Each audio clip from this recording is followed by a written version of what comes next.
So let's have a look at those key indicators that we have been tracking for now 4 years and what picture is emerging today. I think it's fair to say that we are facing a very, very harsh reality today. Europe is in the midst of a crisis, and it's going to get worse. Let's be clear about that. It's going to get worse before it gets better, significantly worse.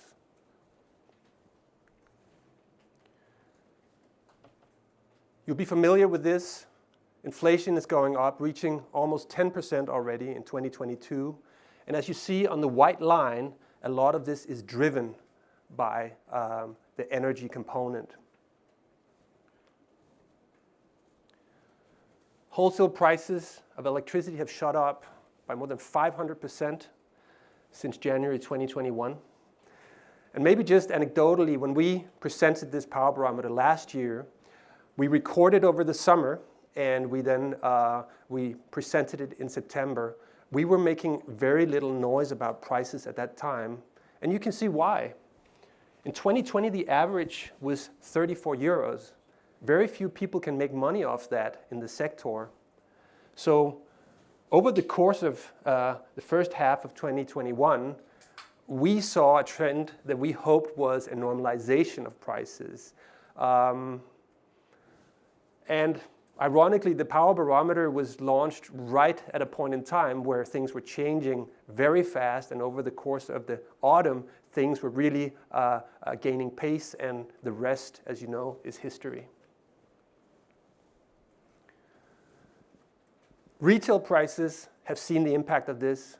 We have a delay on the impact on retail prices due to the fixed contracts out there in the market.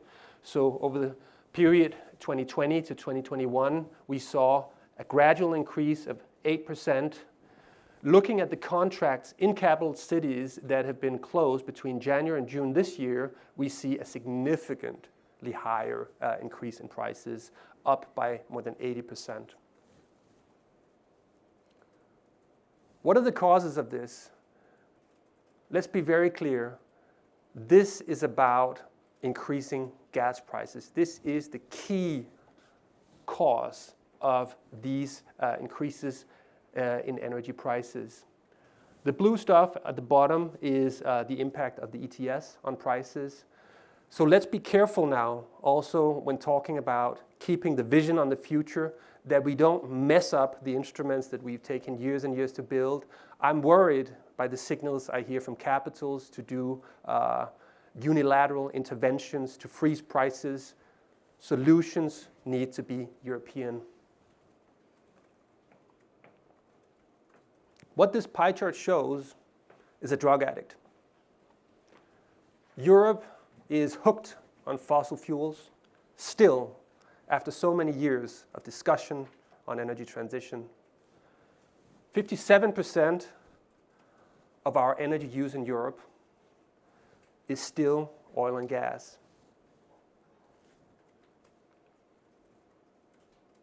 And that's what putting us in this very, very tricky situation. What we're showing you here today, this is an image of the critical need for energy savings. Not just energy efficiency, doing things a bit smarter. No, save energy right here, right now. What we're showing is we have the gas storages filled to now more than 80%. If we save 15% of the gas now, we're just barely going to make it, and we're going to reach a 20% rate of the storages by the depth of the spring 2023, and we can start replenishing those storages. If we don't, and we continue to use energy as we do today, the storages will be empty by March 2023. There is no way around massive energy savings, ladies and gentlemen. This is a key message today.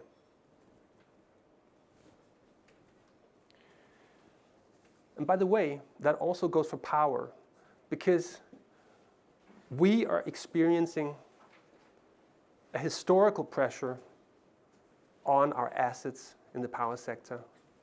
A lot of it triggered by more extreme weather caused by climate change. You've all read the newspaper stories about the historical drought we've been going through this summer, making a massive impact on nuclear, on hydro plants in Europe. It's good news that compared to 2021, we see a massive uptick in the contribution from wind to the power system, in the contribution from solar to the power system. But this is more than offset by the reduction in gas, the reduction in hydro, and the reduction in nuclear. So there's less capacity available, ladies and gentlemen, also in the power sector. And that's why we, paradoxically, the industry association, advocating electrification on all occasions, saying we also need to save power at this point in time.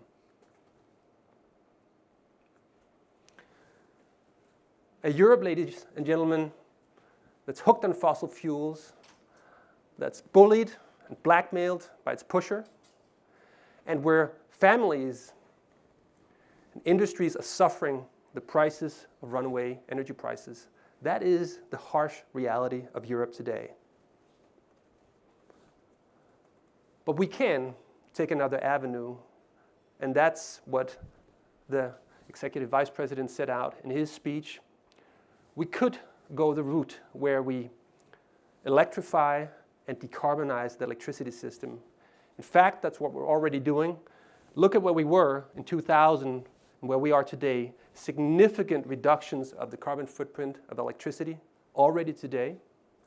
By 2030, with the current investment plans, and let's distinguish between plans and trends, that's important, we could be going very fast towards a close to carbon neutral sector by 2030. And somewhere towards the end of the 30s or mid-40s, we could have a fully carbon neutral power sector. This all depends on the political frameworks that we put in place. The first critical enabler we need is to build out the sector like we never have done before. And we need to be a bit clear at this point in time. We need all assets. We need all assets for the next 10 years. And we need all assets right here, right now. Because even with the deployment of every piece of capacity we have, we are going to be challenged. This is the build-out of renewables. And the Repower EU plan added on top of that, but these are the light blue and the light green. The rest is from the current plans in the Renewable Energy Directive. The figure you want to take away here is 753 gigawatts. Many people struggle to understand these figures. 753, that corresponds quite precisely to 80% of all the capacity we have in the system today. 80%, ladies and gentlemen. We need to build that in 8 years or less.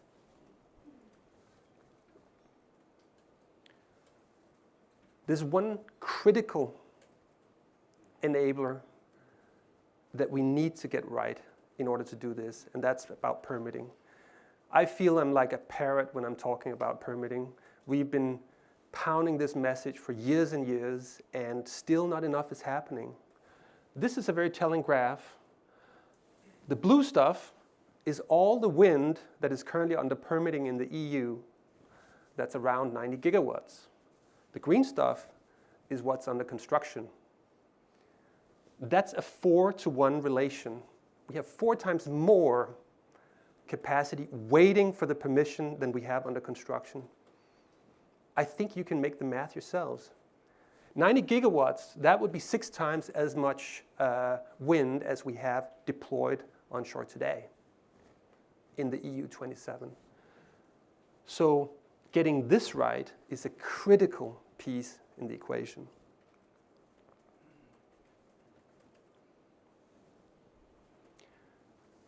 I said let's distinguish between plans and trends. We have good news on the trends. We have an upward going trend in the investments, which is the third critical enabler. Grid investments have risen year on year by 10%. That's great. What we actually need is closer to 40% in order to do the necessary modernization, digitization of the grids that is needed for the 2020s. Why do we need so many grids? Why do we need such a strong reinforcement of the distribution grids?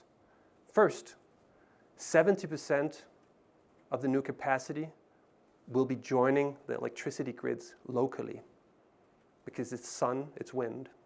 Second, we're electrifying like never before. Electric cars, heat pumps will all be carried by the local grids. Third, the grids are aging. A third of the grids in Europe are more than 40 years old. Unless we invest more, it'll be half of all the grids that are 40 years old by 2030. So we need to invest much more than we're doing today in the distribution grids. Same goes for production, generation. It's great that we're seeing an uptick in the investment trend. Year on year, investment in generation increased by 16% in 2021. It would need to increase every year by 50% compared to 2020. So we have a positive trend, but it's still meaning that we're behind the curve. That's why permitting and investor certainty are things we keep talking about, even if you've heard us say it before. Fifth critical enabler is raw materials. Look at the prices on the right-hand side. 16% uptick in the module cost of a solar panel. 9% increase on wind turbine costs. Batteries are up, all because of inflation, because of the difficult access to raw materials. High-grade steel, difficult to get your hands on today. And we're really, really happy that this is being taken up by the European Commission. We've seen announcements of a raw material strategy. But I also want to say very clearly today, it's critical that we take a holistic view at this. We hear that under the REACH directive, there's now a plan to ban lead, plomb, in industrial production going forward. Now, let's be clear, it's quite toxic. Lead is quite toxic for human beings, for nature, for all kinds of species. But banning lead from industrial production would be toxic for the energy transition. Why? Well, because there's a layer of lead in every single cable in Europe. That's how you insulate the cables. So if you don't use lead anymore, and by the way, the industry is telling us it's going to take at least 10 years to find something that can replace lead as an insulation in cables. Without lead, there's no modernization of those grids I showed you before. So careful now. Take a holistic view at this and make sure that the services walk in the same direction.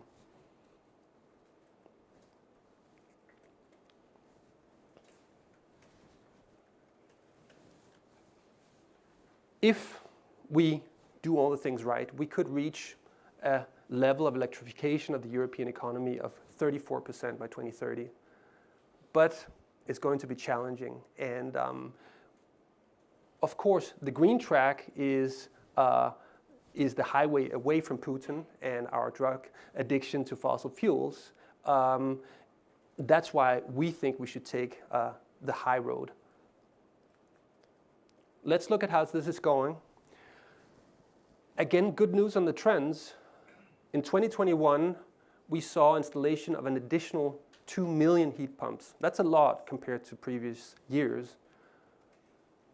We need to be almost at the double figure by 2026, just in 5 years. That would mean we'd need to install as many heat pumps in those 5 years as we have heat pumps in Europe today.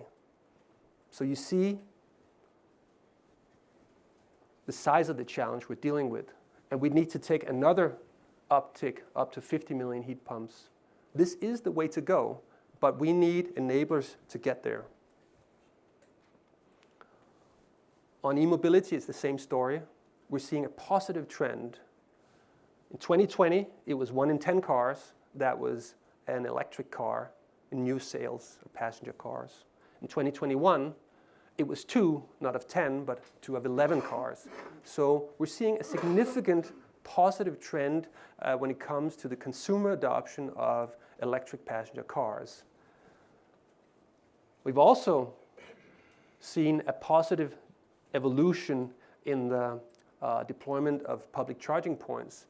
That little difference between the 20 and the 2021, that's 100,000 new public charging points in Europe. It does pale a little bit against the requirements for 2030, but it's the same story. There's a positive trend, but it's not enough to keep the curve and take the highway away from our fossil fuel addiction.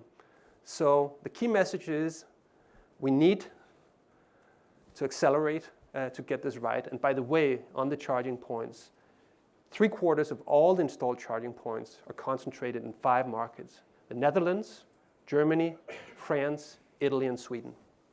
So we also need to see a better distribution of the charging infrastructure if we want to go to a Europe where you can really go from Poland to Portugal in your electric car without any stress on the way.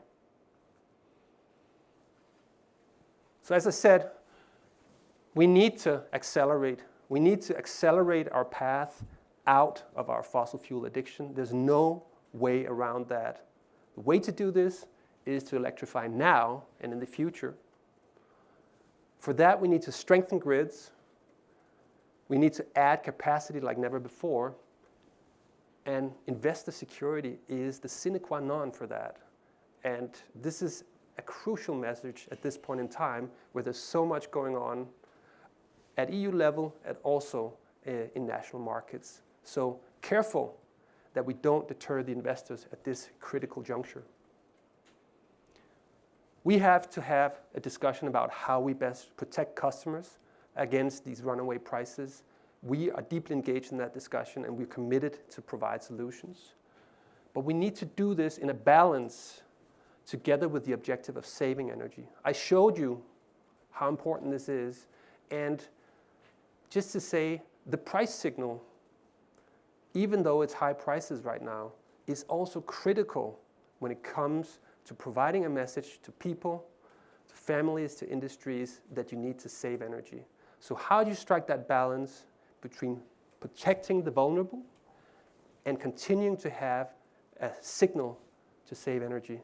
That is a critical piece of this new political discussion that is coming at us at record pace. So we're coming to the end of this year's Power Barometer, but I just want to say a few things about this current situation we're in, because there's so many, let's say, proposals, ideas floating around about what needs to be done. And in the discussion over what we do right now, I think there's a fundamental political choice of whether you intervene in the electricity market or the gas market. Eurelectric has been very clear that we need to address the root cause of this issue. As we showed you, it is gas prices that are driving up electricity prices, driving up retail power bills. We need to go to the root of that evil. We need to address and control the prices. Europe has sent around 100 billion euros to Mr. Putin since he invaded Ukraine. I mean, can we really believe that? We have a piece of indispensable homework, which is to reduce that money flow. We can't get rid of it altogether right now, but we need to reduce that. That is a political obligation that I cannot see we can evade. We need to get supply and demand right. As I said, when there's less supply, we also need to adjust demand. Once you get those two things right, you're already going to see a significant impact on prices. Then you can start discussing, is there a case for more let's say, is there a need for more regulation? But that needs to be weighed against the other two things I mentioned. First of all, the signal to continue to save energy, and secondly, the critical need to guard investor certainty. You saw the trends, you saw the needed plans, and the needed investments were behind. Let's be clear about that. If we now deter investors and we're going to have an investor gap, an investment gap over a few years, we're falling very, very far behind. So my closing plea here would just be, let's remember that power companies are absolutely indispensable when it comes to investing our way and providing the way out of our fossil fuel addiction. We're experiencing a historical pressure right now on our assets, on our liquidity, on our prices, and our ability to invest. And whatever is done in the next few weeks, I just really hope that we avoid tearing apart those companies that are critical for the success of the energy transition. Thank you.